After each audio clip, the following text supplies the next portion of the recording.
Escuché a mi nuera decirles a sus amigas: por fin me voy a deshacer de esa bruja, y que yo merecía estar en un asilo.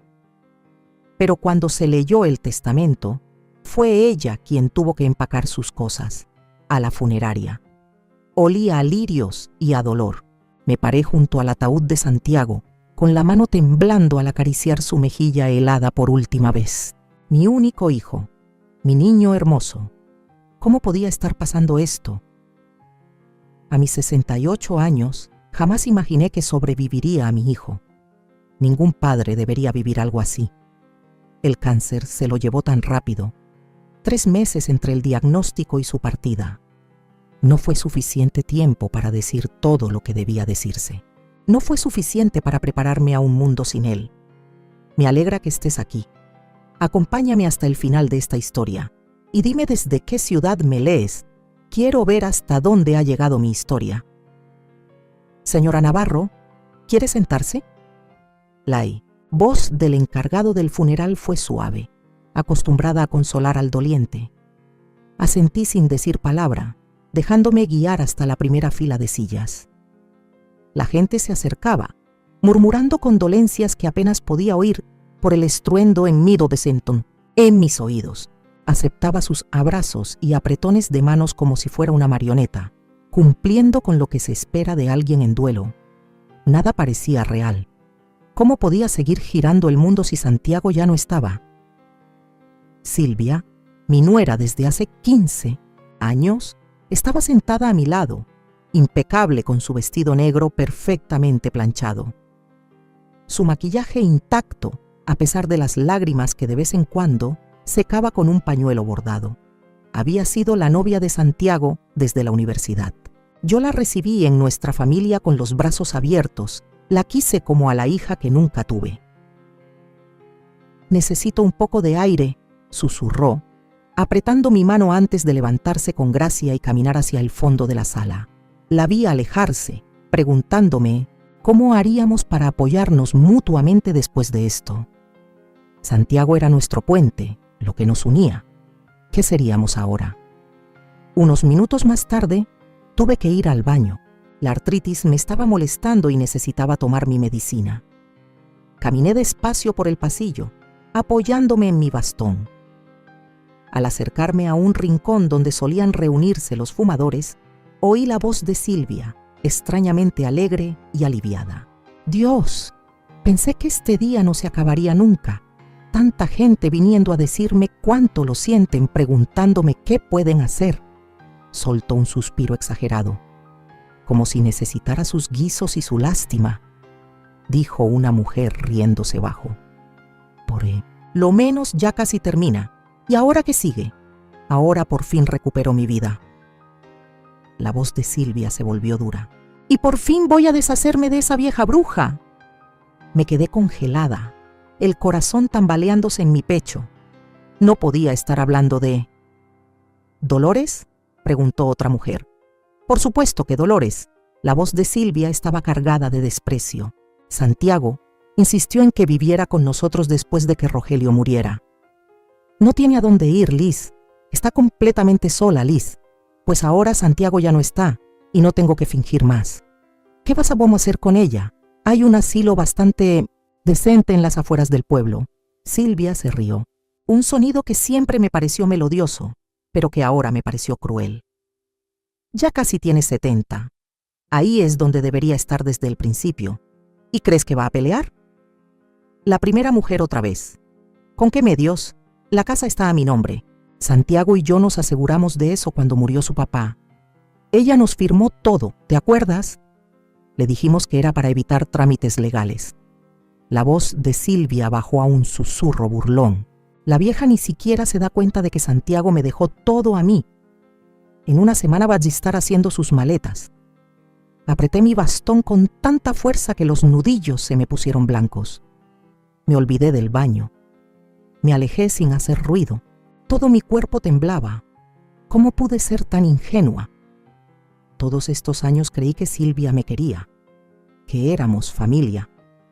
De regreso en la sala de velación, vi el rostro sereno de mi hijo con otros ojos. ¿Habrá sabido él lo que su esposa Sentía realmente por mí. Habría hecho algo distinto si lo supiera. Me sequé las lágrimas y enderecé la espalda. No iba a dejar que Silvia me viera rota. No hoy. Hoy era para Santiago. El resto del funeral pasó como en un sueño. Recibí más condolencias. Dije unas palabras durante la ceremonia. Vi cómo bajaban a mi hijo a la tierra. Y en todo momento, Silvia se mantuvo cerca. Su brazo entrelazado con el mío. La imagen perfecta de una esposa en duelo apoyando a su suegra destrozada. Pero ahora sabía la verdad. Ahora escuchaba la falsedad en su voz cuando decía, "We'll get through this together, Dolores". Ahora sentía la impaciencia en su tacto al llevarme al coche. Mientras manejábamos en silencio, miré por la ventana el paisaje que pasaba, pensando a dónde iría, qué haría. No tenía dinero propio. Había entregado todo a Santiago y Silvia hace años. No tenía casa, salvo la que ahora ella quería que dejara.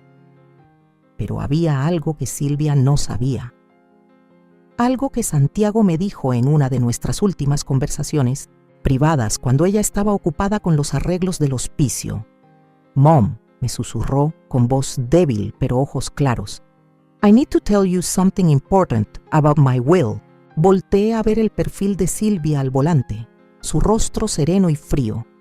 Que crea que ganó, que haga sus planes. La lectura del testamento estaba programada para mañana. Esa noche no pude dormir. ¿Cómo hacerlo si las palabras de Silvia seguían resonando en mi mente?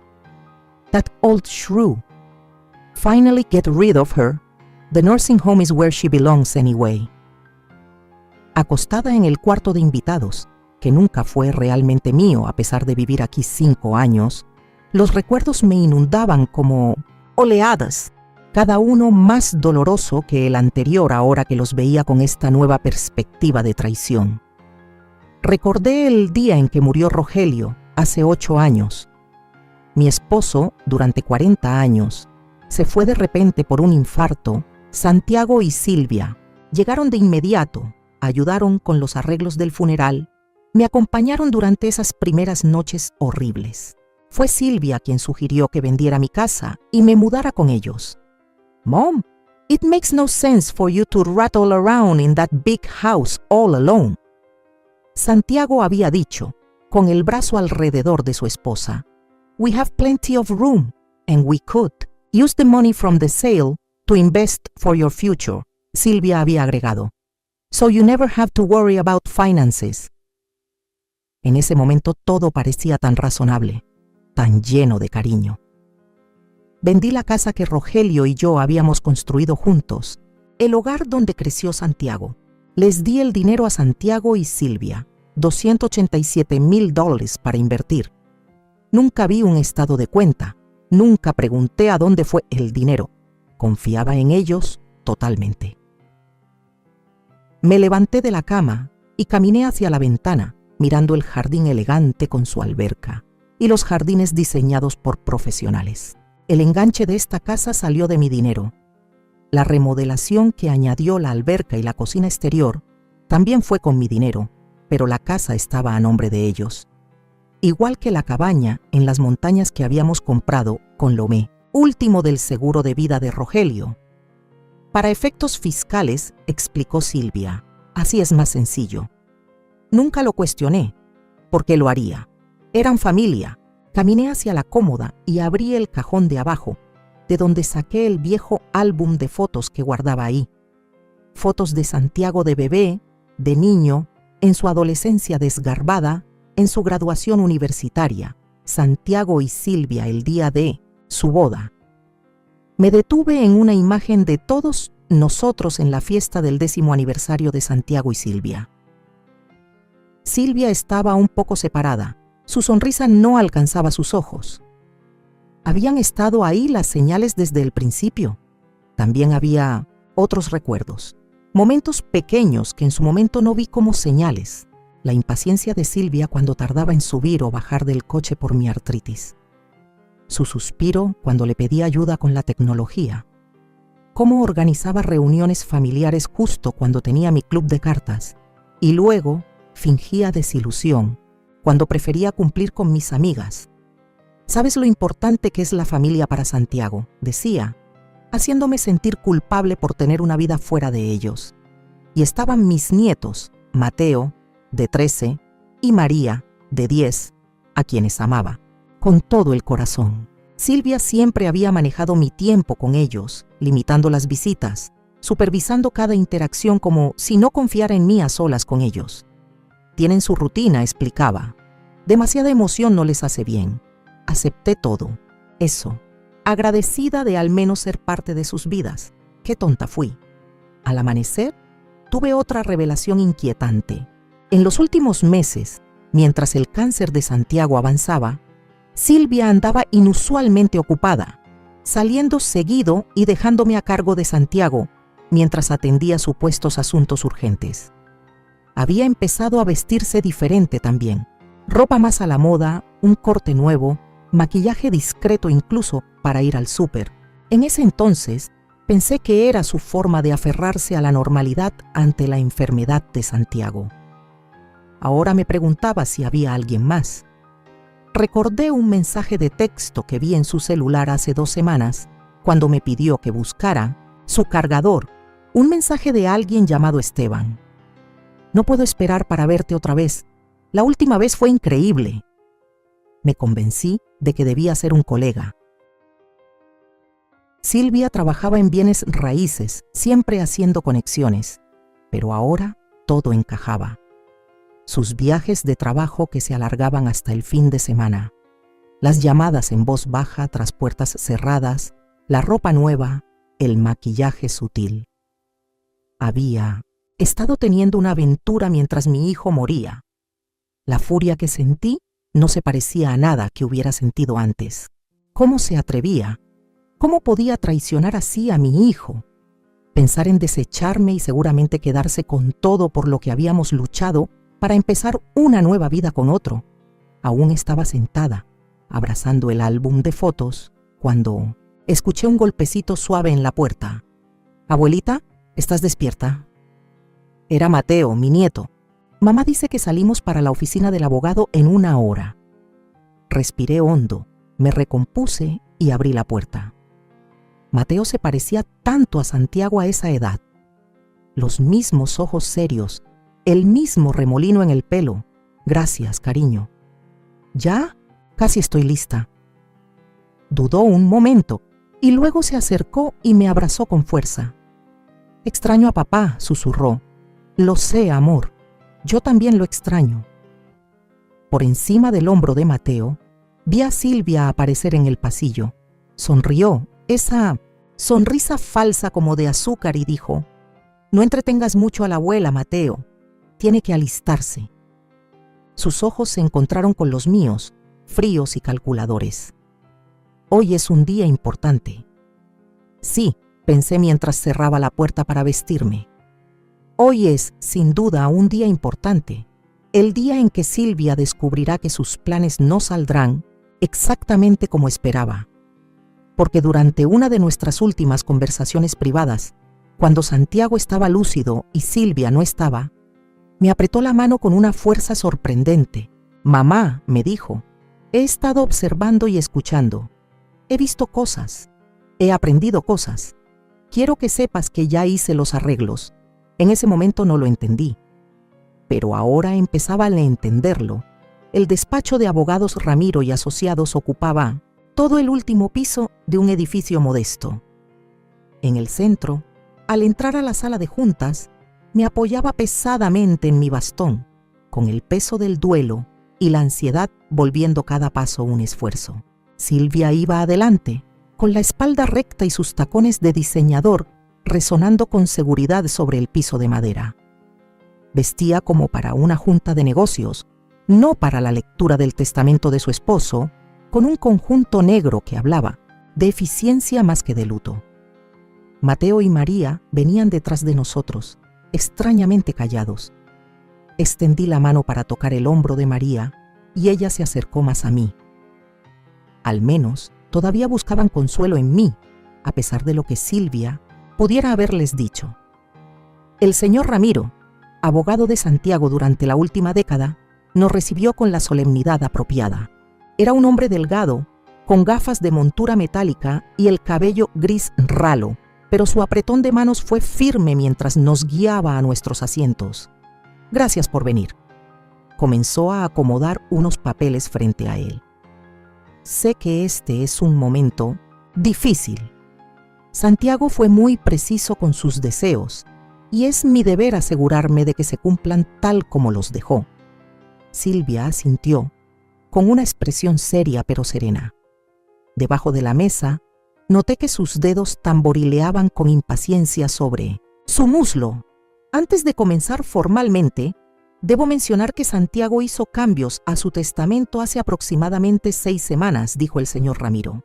Los dedos de Silvia se detuvieron. ¿Cambios? ¿Qué tipo de cambios? Nunca me mencionó ningún cambio. El señor Ramiro la miró por encima de sus gafas. Sí, vino a verme en privado. Fue muy claro con sus instrucciones. Una sombra de duda cruzó el rostro de Silvia, tan fugaz que podría haberla pasado por alto si no estuviera atenta. «Ya veo», dijo ella, con la voz un poco más aguda de lo normal. «Bien, proceda entonces». Primero, comenzó el señor Ramiro, respecto a la residencia familiar en el 1427 de calle Jacaranda y la casa de descanso en Lake Tahoe. Contuve la respiración. Eran propiedades compradas con mi dinero, hogares que ayudé a construir, pero sobre los cuales no tenía ningún derecho legal. Ambas propiedades pasarán a formar parte de un fideicomiso familiar, con Dolores Navarro nombrada como fiduciaria. El fideicomiso establece que Dolores tiene derecho a vivir en cualquiera de las propiedades durante el resto de su vida. Tras su fallecimiento, ambas propiedades serán transferidas a Mateo y María Navarro, en partes iguales. El rostro de Silvia se quedó sin color. «Eso es imposible», dijo con la voz tensa. «Las casas están a mi nombre. Santiago no puede simplemente, en realidad», interrumpió el señor Ramiro con suavidad. Aunque la casa familiar fue comprada a nombre de ambos, Santiago transfirió su parte de ambas propiedades al fideicomiso hace 3 años, con su firma en los documentos de traspaso. La propiedad de Tahoe nunca estuvo a su nombre, contrario a lo que usted pudiera haber creído. Fue comprada directamente para el fideicomiso. Recordé haber firmado esos papeles hace 3 años. Solo planificación patrimonial de rutina, dijo Santiago en aquel entonces. Silvia se había molestado en ese momento, alegando que era innecesario. ¿Lo habría sospechado Santiago desde entonces? En cuanto a los activos financieros de Santiago, continuó el señor Ramiro, sus cuentas de retiro, que ascienden a aproximadamente $875,000, se dividirán de la siguiente manera: 60% a un fideicomiso para la educación y necesidades de Mateo y María, con Dolores como fiduciaria, 20% directamente para Dolores para su cuidado y manutención, y 20% para Silvia. La compostura de «Mires, Silvia» se quebró. 20%, nada más. Debe haber un error. Su voz se elevó con brusquedad. Soy su esposa. No hay ningún error, señora Navarro. Yo mismo redacté estos documentos por instrucción expresa de Santiago. Cuando él estaba muriendo, Silvia se puso de pie, arrastrando la silla con un ruido fuerte. No estaba en su sano juicio, estaba medicado. Este testamento puede impugnarse. La expresión del señor Ramiro se mantuvo serena. Santiago estaba completamente lúcido cuando hizo esos cambios. Yo mismo evalué su capacidad mental y contamos con una declaración escrita de su médico confirmándolo. No le recomiendo impugnar el testamento, señora Navarro. Sería costoso, tomaría mucho tiempo y las posibilidades de éxito son mínimas. Silvia miró alrededor desesperada, como si buscara a alguien que se uniera a su indignación. Su mirada se clavó en mí y el odio desnudo en sus ojos me hizo estremecer. «Tú», susurró con veneno, «tú hiciste esto. Tú volviste a mi esposo en mi contra». No dije nada. Estaba demasiado impactada por las revelaciones como para articular palabra. Santiago me había protegido. ¿Acaso sabía desde el principio lo que Silvia planeaba? El señor Ramiro carraspeó. «Hay algo más, señora Navarro. Santiago dejó una carta sellada para ser leída en caso de que usted impugnara cualquier parte de su testamento». Levantó un sobre. «¿Quiere que la lea ahora o prefiere continuar con el resto de las disposiciones?» Silvia se dejó caer en la silla, con el rostro congelado entre la furia y la incredulidad. «Continúe», dijo entre dientes apretados. «El negocio familiar Navarro Design Group será puesto en un fideicomiso con un 75% de la propiedad transferido a Mateo y María, administrado por una junta hasta que cumplan 25 años. El 25% restante se asigna a los empleados actuales de la empresa mediante un plan de reparto de utilidades que Santiago estableció el mes pasado». Las manos de Silvia temblaban ya. «¿Y de qué se supone que voy a vivir?» El señor Ramiro ajustó sus gafas.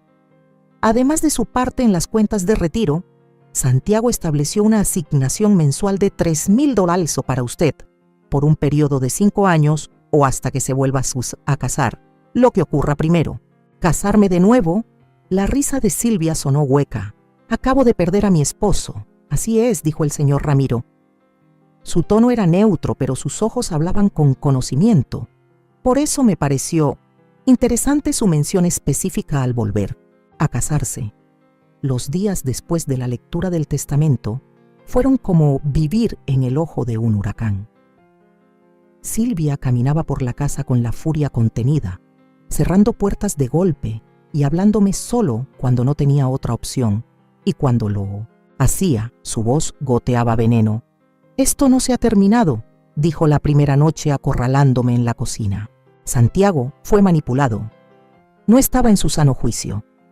La miré sin apartar la vista.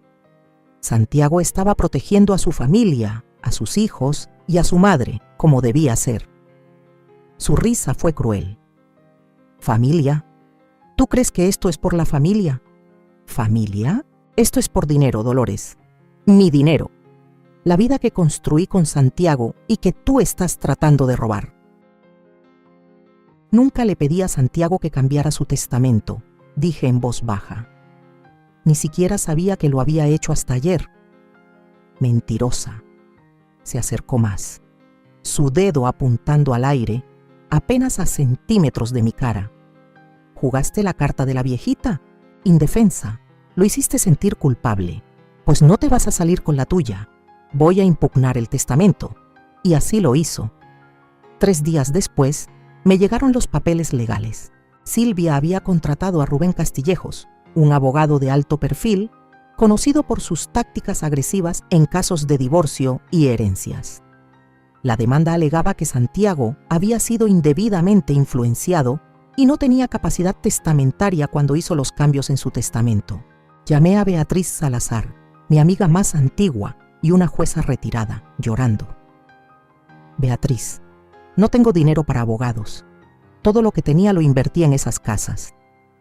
«No te preocupes», dijo Beatriz con firmeza. «Sé exactamente a quién necesitas». Así conocí a Marisol Herrera, una abogada de ley para personas mayores, imponente, que apenas vio mi caso aceptó representarme por un honorario reducido, pagadero después de que se resolviera el caso. «Esto es abuso a una persona mayor», dijo Marisol sin rodeos en nuestra primera reunión. «Explotación financiera». Santiago entendió lo que estaba ocurriendo y tomó medidas para protegerte. Ahora vamos a terminar lo que él empezó. El primer intento de Silvia fue tratar de sacarme de la casa mientras el caso seguía abierto. Marisol lo bloqueó con una orden temporal. Su segunda estrategia fue limitar mi contacto con los nietos. «Necesitan estabilidad en este momento», le dijo Silvia a los maestros de los niños y a nuestros vecinos. «El estado mental de Dolores es preocupante. Está haciendo acusaciones disparatadas y volviendo a los niños en mi contra. Los doctores dicen que es paranoia senil. Yo nunca vi a ningún médico, claro, pero los rumores empezaron a correr». Mateo y María regresaban de la escuela con preguntas raras. «Abuela, ¿estás enferma?», me preguntó María una tarde, su carita arrugada de preocupación. Mamá dice que tal vez tengas que ir a un hospital especial. Se me partió el corazón. No, mi amor, no estoy enferma. Entonces, ¿por qué dice eso, mamá?, insistió Mateo.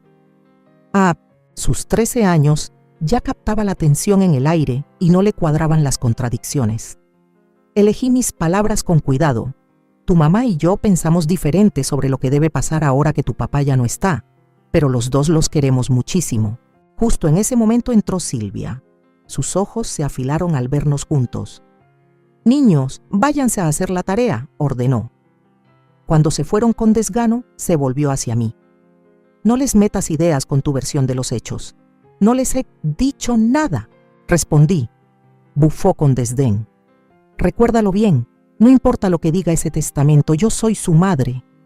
Yo decido qué es lo mejor para ellos. La batalla legal se volvió eterna. El abogado de Silvia metía una moción tras otra, cada una exigiendo una respuesta, cada una agotando los recursos del fideicomiso. Recursos que estaban destinados al futuro de los niños. Era una guerra de desgaste. Ella apostaba a que yo me rendiría antes de vaciar la herencia. Hasta que un día la encontré en la oficina de Santiago, hurgando en su escritorio. ¿Qué haces?, pregunté desde la puerta. Se sobresaltó y luego me fulminó con la mirada. Esta sigue siendo mi casa. Puedo revisar las cosas de mi esposo si se me da la gana. Estás buscando algo en particular, observé. ¿Qué es? Silvia cerró el cajón de golpe. No es asunto tuyo, pero ya había visto suficiente. Estaba enfocada en la sección donde Santiago guardaba papeles personales. ¿Qué buscaba? ¿Qué la tenía tan nerviosa? Esa noche, cuando Silvia salió, según ella, a una cena de negocios, aunque yo sospechaba que era con Esteban, entré yo misma a la oficina. No sabía exactamente qué buscaba, pero sentía a Santiago guiándome. En el fondo del cajón, pegado debajo de un montón de declaraciones de impuestos viejas, encontré un sobre cerrado con mi nombre. Me temblaban las manos cuando lo abrí. Dentro había una memoria USB y una nota escrita a mano. Mamá, si estás leyendo esto, las cosas pasaron como temía. Silvia mostró su verdadera cara. La evidencia que necesitas está en esta memoria. Registros financieros, correos, grabaciones de conversaciones. Empecé a reunirla cuando empecé a sospechar el año pasado. Perdón por no habértelo dicho antes. Quería protegerte y necesitaba tiempo para asegurar todo legalmente antes de enfrentarla. Luego vino el cáncer y se me acabó el tiempo. Quiero que sepas que te amo y te agradezco todo lo que hiciste por nosotros. Ahora, deja que esto te ayude a protegerte a ti y a los niños. Santiago.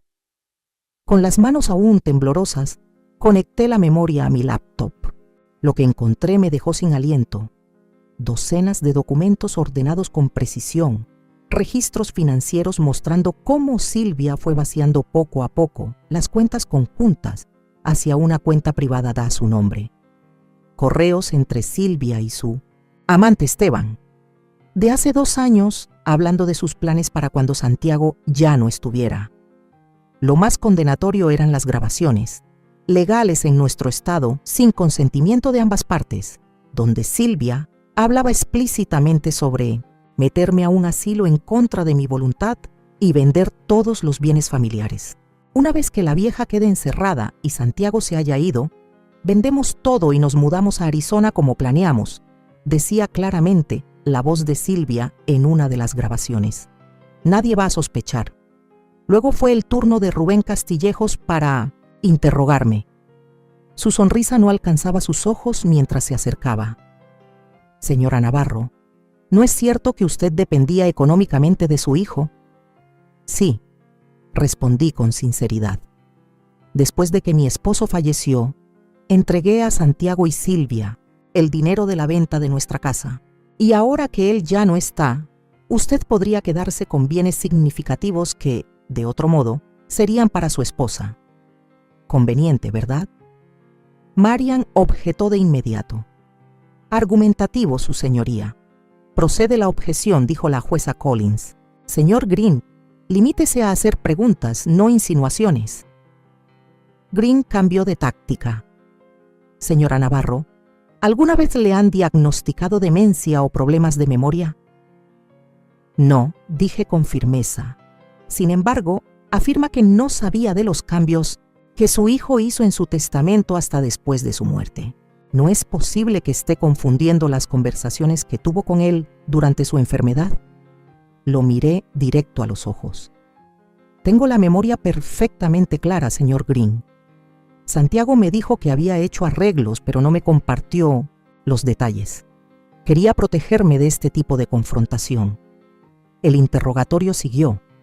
Green intentaba pintarme como una anciana confundida que manipuló a su hijo moribundo, pero me mantuve firme, sincera y clara.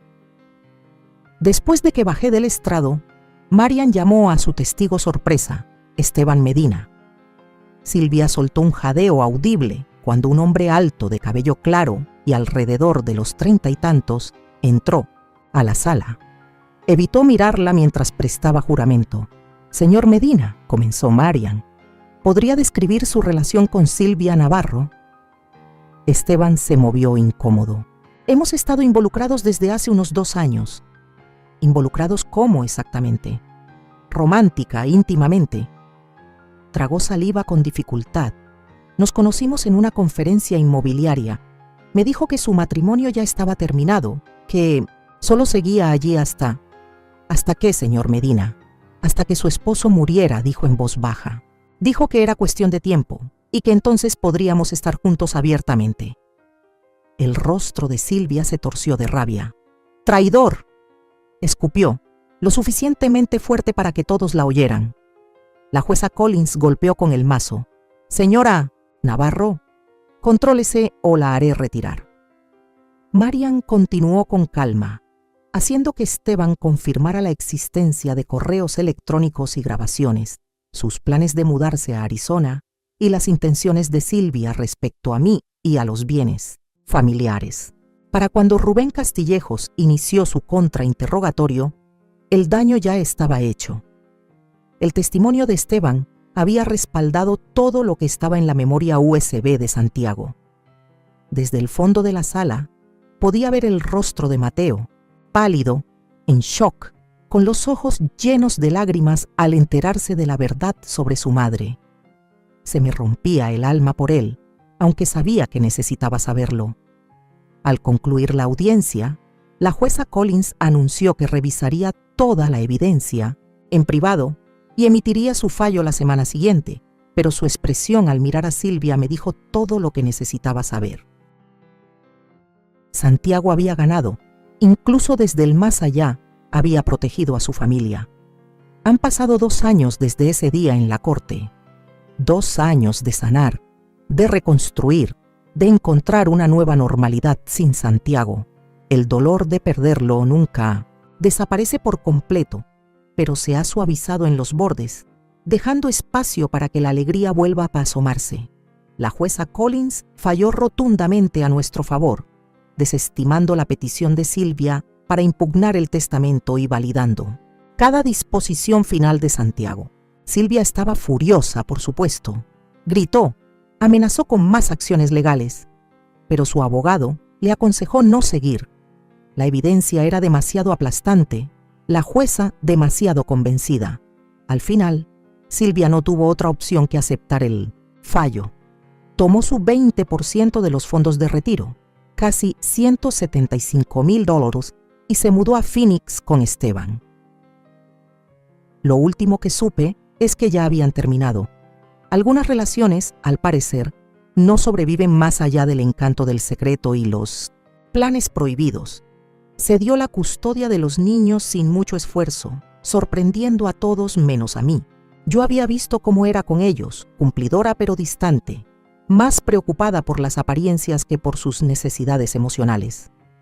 Cuando Mateo anunció que quería vivir conmigo, Silvia apenas reaccionó. María estaba más dividida, pero eventualmente eligió quedarse con su hermano en lugar de mudarse al otro lado del país con una madre en la que ya no confiaba. Los primeros meses fueron los más duros. Los niños lloraban no solo a su padre, sino también a la madre que creían conocer. Tenían preguntas a las que no siempre podía responder, dolores que no siempre podía calmar. Fuimos juntos a terapia familiar, aprendiendo a hablar de lo difícil, a reconstruir la confianza. ¿Por qué papá no nos dijo lo de mamá?, preguntó Mateo una noche, mientras nos sentábamos en el columpio del porche que había sido el lugar favorito de Santiago. Creo que él estaba tratando de protegerte, dije con cuidado. Quería enfrentarla, arreglar las cosas, pero luego se enfermó.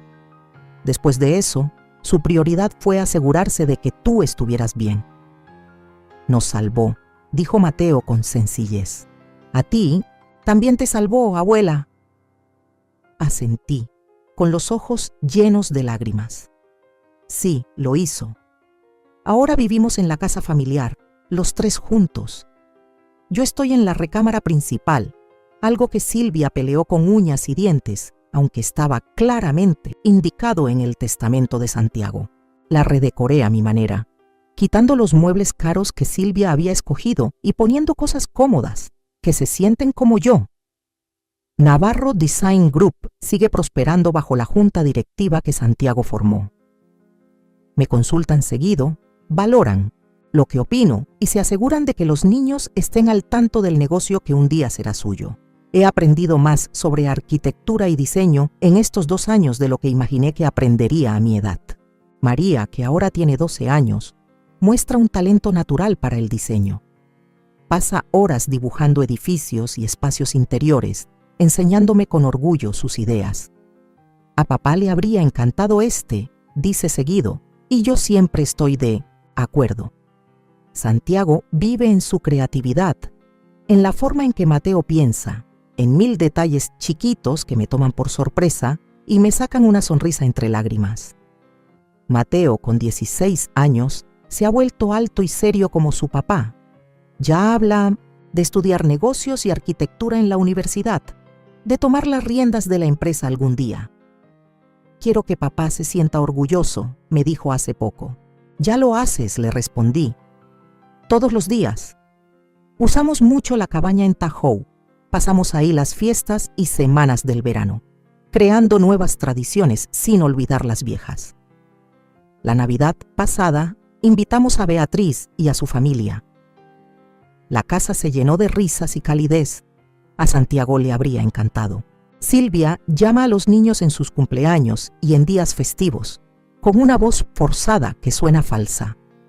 Las conversaciones son cortas, incómodas. No ha intentado visitarlos, aunque legalmente puede hacerlo. Los niños, más que tristes, parecen aliviados con su ausencia. Por mi parte, he descubierto una libertad inesperada siendo viuda y abuela.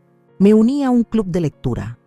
Empecé a pintar con acuarelas. Incluso salgo con un viudo amable llamado Frank, a quien conocí en un huerto comunitario. No es nada serio aún, pero es lindo tomar café con alguien que me hace reír, que me mira y ve a una mujer, no solo a una madre dolida o una abuela entregada.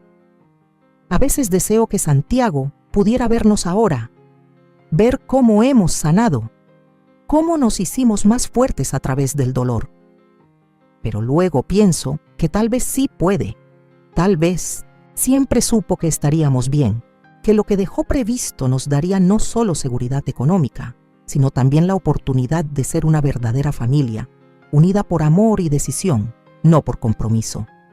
Todavía le hablo a veces cuando estoy sola. Le cuento los logros de los niños, las noticias del negocio, la paz callada que encontré en esta vida que él cuidó para mí. Estarías orgulloso, le susurro, tocando la foto que tengo junto a mi cama. Lo hiciste bien, hijo. Ayer fue después el aniversario de la muerte de Santiago. Fuimos los 3 juntos a su tumba, llevamos flores frescas y compartimos recuerdos. Al regresar, al coche, Mateo me rodeó con el brazo. ¿Sabes qué creo que le gustaría más a papá? Dijo, que volvimos a ser felices, que encontramos cómo seguir adelante, asintió María con seriedad, y que Silvia recibió lo que merecía. Sonreí a mis nietos, estas almas sabias y jóvenes que han vivido tanto, y aún así conservan su ternura. Creo que tienen razón los dos. Anoche, al acostarme, pensé en cuánto había cambiado mi vida desde aquel día temido en el funeral de Santiago. En vez de terminar olvidada en un asilo, sola, estoy en el centro de una familia amorosa, en una casa que de verdad es mía, rodeada de recuerdos del amor de mi hijo. Recordé las palabras crueles de Silvia, dichas cuando creía que nadie importante podía oírlas. Ahora sí, por fin me voy a quitar de encima a esa vieja bruja. La ironía no se me escapa. Al final fue ella quien tuvo que empacar sus cosas e irse. Santiago se encargó de eso, su último acto de amor para proteger a quienes realmente lo merecían. Mientras me dormía, sonreí. Dicen que vivir bien es la mejor venganza. Si eso es cierto, entonces esta vida tranquila y feliz, esta reconstrucción de lo que estuvo roto, es la victoria más dulce de todas.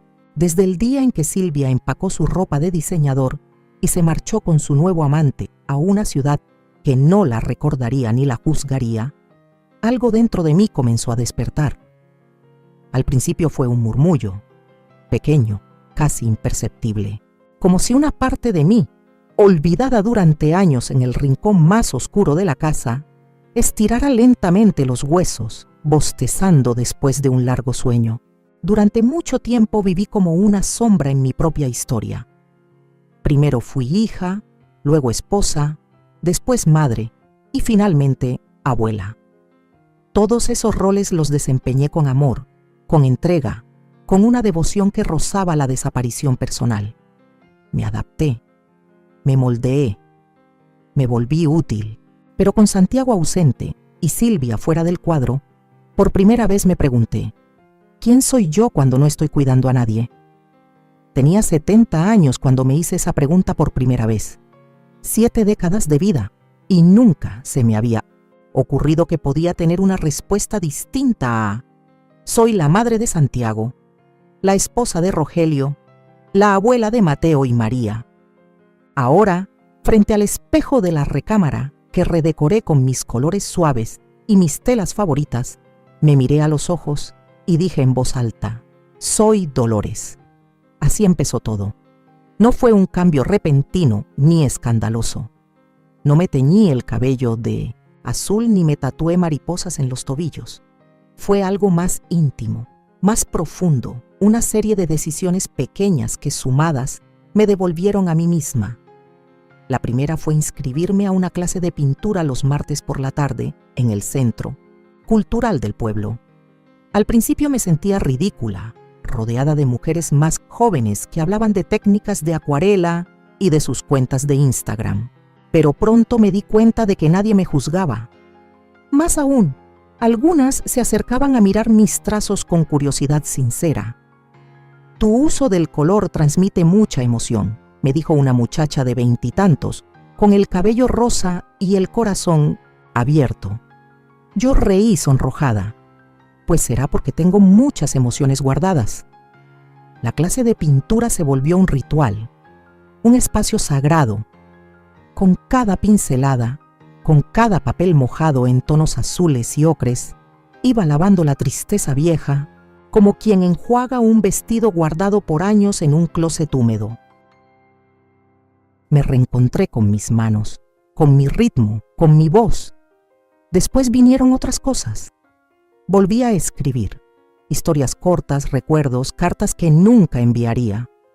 Algunas noches me sentaba en la mesa de la cocina, con una taza de manzanilla y mi libreta, y dejaba que las palabras salieran sin filtro.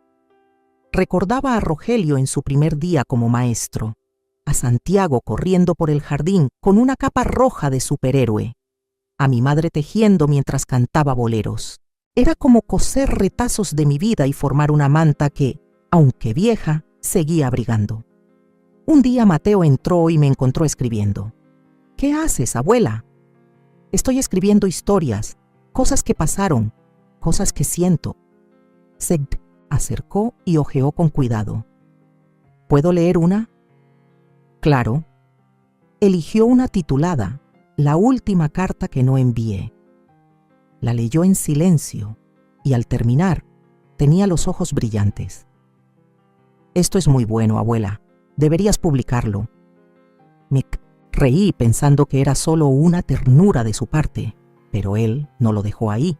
A los pocos días me presentó a una de sus profesoras de lengua y literatura, que tenía un pequeño grupo editorial local. Mateo me habló de sus textos, señora Navarro. Me encantaría leer algunos. Le envié 3, con nervios en el estómago. A la semana me llamaron para decirme que querían incluir uno en una antología de voces femeninas mayores. Mi nombre impreso en un libro. Lloré. Me temblaban las manos como el día que abrí la carta de Santiago, como cuando conecté aquella USB. Pero esta vez no era miedo, era alegría, orgullo, un estremecimiento dulce de saberse viva, de saberse aún capaz de crear, de decir, de conmover. La publicación trajo más cosas: invitaciones a leer en cafés literarios, entrevistas locales. Incluso me ofrecieron dar un taller de escritura autobiográfica para otras mujeres de mi edad. La primera sesión fue mágica. Todas llevábamos cicatrices. Todas habíamos amado, perdido, cuidado, callado. Nos sentamos en círculo, con cuadernos y plumas, y empezamos a soltar. Me sentí invisible por años, dijo una. Yo aún escucho su voz en las noches, confesó otra. ¿Por qué nos toma tanto tiempo hablarnos con verdad?, pregunté yo. Ese taller se convirtió en un lugar de sanación. Cada martes, después de pintar, pasaba al café donde hacíamos el taller. Llegaba con el corazón dispuesto y salía más ligera, más luminosa. Una mañana, después de leer un texto mío titulado El día que dejé de ser solo la suegra, una mujer se me acercó con lágrimas en los ojos. Gracias por poner en palabras lo que yo no sabía que sentía. Usted no sabe cuánto bien ha hecho. Yo la abracé y supe que sin buscarlo me había convertido en algo que jamás imaginé, una inspiración. No por haber sobrevivido al dolor, no por haber sido la víctima de una nuera ambiciosa, sino por haberme reconstruido a mí misma desde las ruinas. Ahora, cuando camino por el pueblo, la gente me saluda con respeto, con cariño. Algunos me preguntan por el próximo texto, otros me invitan a hablar con sus alumnos o en sus programas de radio. Y yo acepto, no por vanidad, sino porque tengo cosas que decir. Y ya no tengo miedo de ser escuchada. Por la noche, en la casa, silenciosa, después de que Mateo y María se han ido a dormir, a veces salgo al porche, con una taza de té entre las manos y miro las estrellas. ¿Estás viendo esto, Santiago?, le susurro al cielo. Y en lo más hondo de mí, algo responde: sí, mamá, lo estás haciendo bien. Y yo sonrío, sabiendo que la vida no terminó con su ausencia, solo cambió de forma, y me está devolviendo, poco a poco, a mí misma. Había una biblioteca antigua en el centro del pueblo, de esas con techos altos, escaleras de madera que crujían y ventanas que filtraban la luz como si fuera una caricia. Yo solía pasar por ahí sin detenerme, creyendo que ya no tenía tiempo para leer cosas nuevas. Creía que mi memoria no era la misma, que el presente debía dedicarse solo a lo urgente: la casa, los nietos, las cuentas. Pero una tarde de otoño, con el aire fresco llenando mis pulmones y el corazón latiendo más fuerte desde que retomé mi pintura y mis textos, decidí entrar. Fue como entrar en un templo. Silencio, olor a papel envejecido, el susurro de páginas que pasaban como un río leve. Caminé entre los estantes, acariciando los lomos de los libros como quien saluda a viejos amigos. No buscaba nada en particular, pero encontré algo. Siempre pasa así con los libros. Ellos te encuentran. Un ejemplar delgado, con una portada modesta, Mujeres que hablan. Lo abrí y leí un fragmento al azar. Nos enseñaron a callar tanto que a veces ya no sabemos distinguir entre lo que sentimos y lo que toleramos. Me senté ahí mismo, entre los estantes, y leí sin detenerme.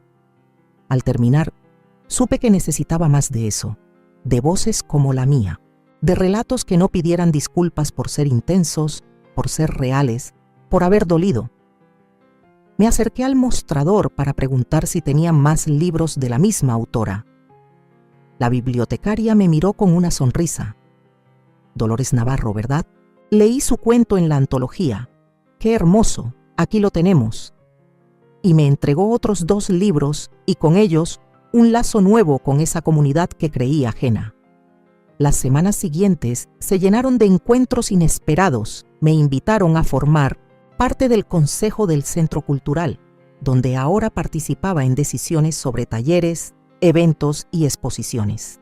Al principio me sentí fuera de lugar, rodeada de gente más joven, con agendas llenas y lenguajes modernos. Pero pronto comprendí que mi experiencia tenía un peso que no venía del ruido, sino de la raíz. Cuando hablaba, me escuchaban. No, como a una abuela simpática que dice cosas bonitas, sino como a alguien que ha vivido lo suficiente como para saber cuándo una verdad merece ser dicha.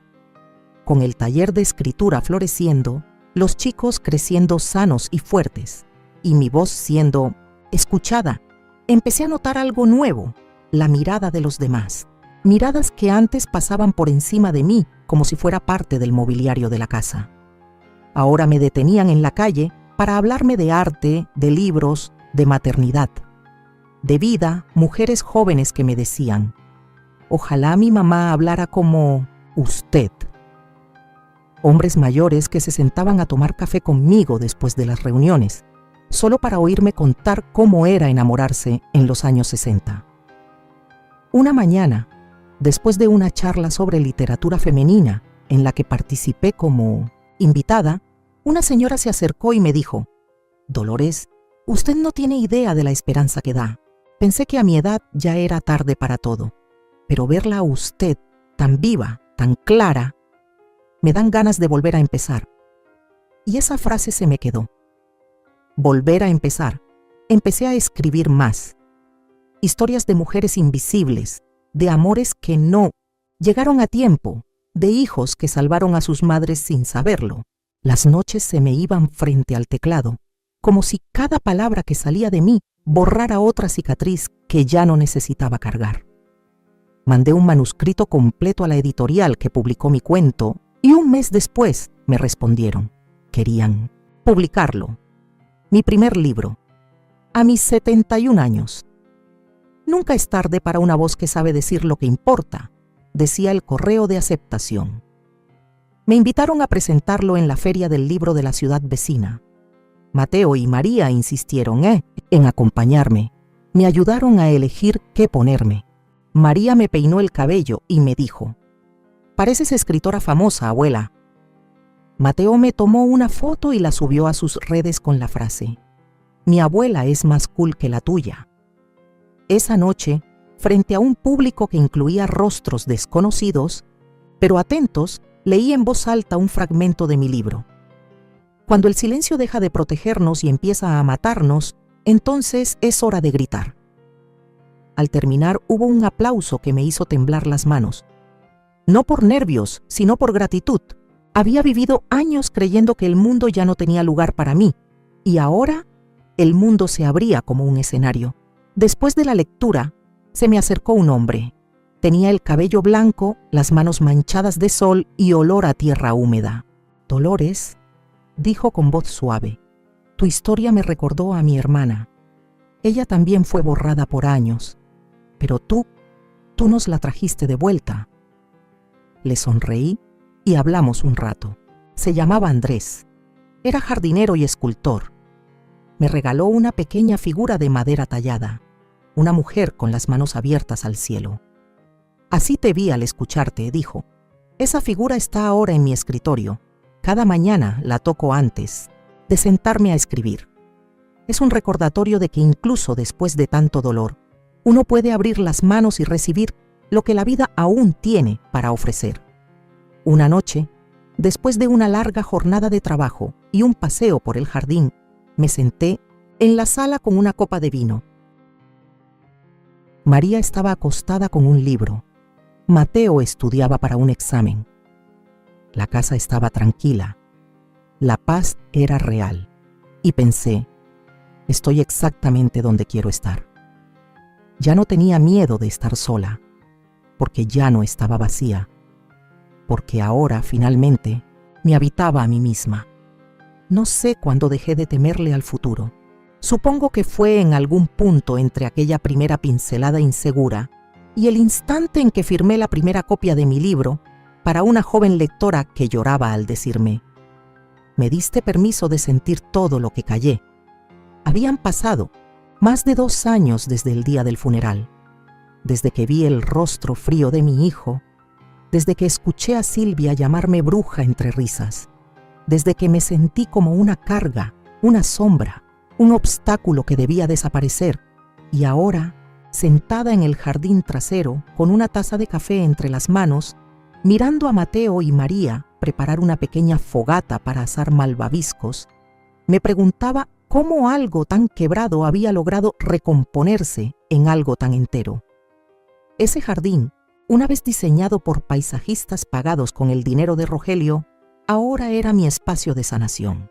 Lo había vuelto a plantar con mis propias manos, con flores que me hablaban de resistencia, lavanda, bugambilias, margaritas.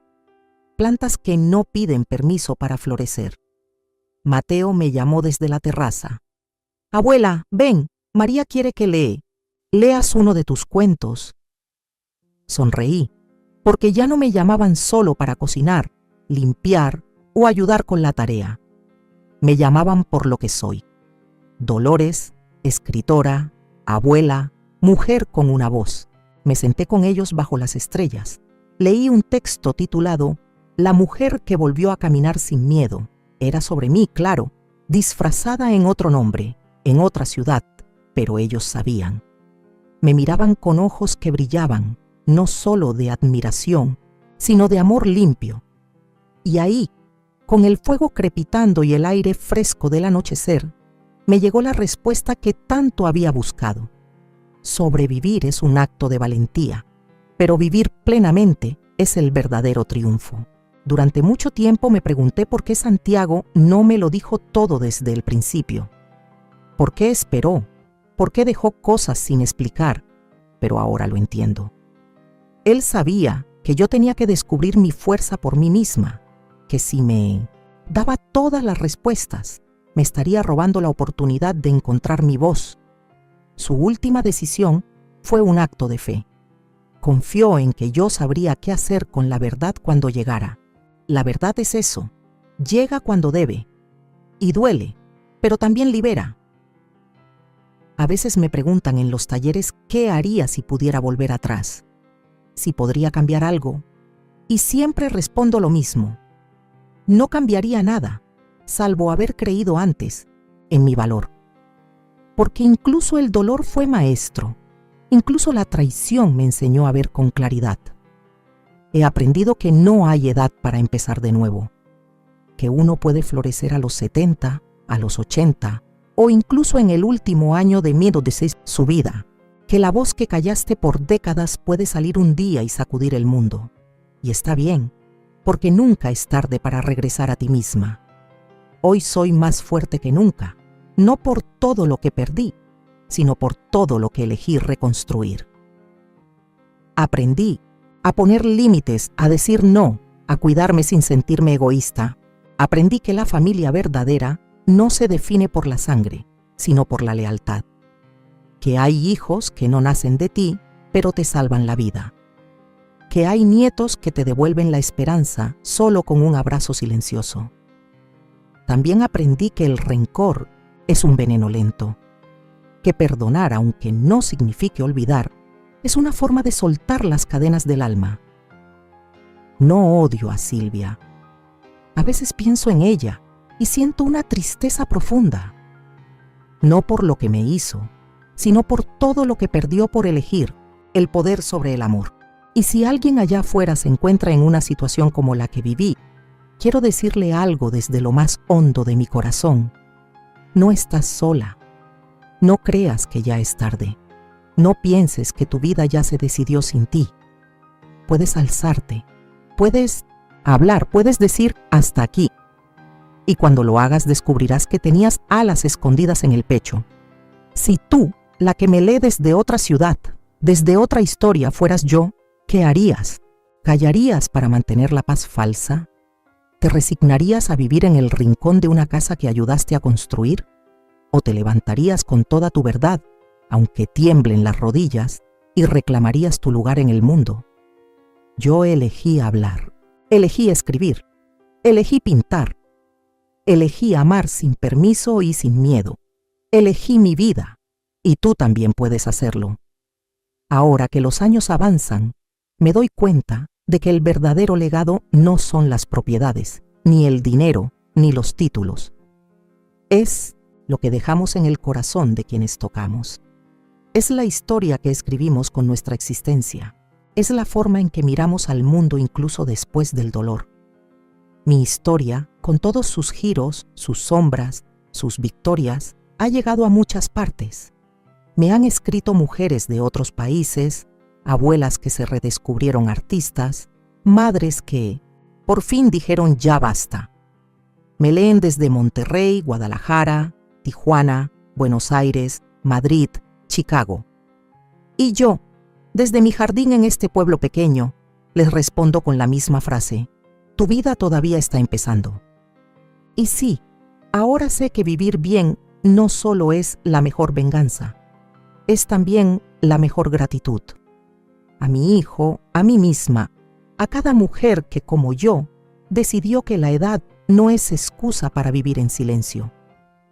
Hoy, mientras me despido de esta página, lo hago con el alma en calma, con la certeza de que conté lo que debía ser contado, de que mi voz, por mucho tiempo callada, se convirtió en un eco que cruza fronteras. Gracias por escucharme, gracias por caminar conmigo hasta aquí.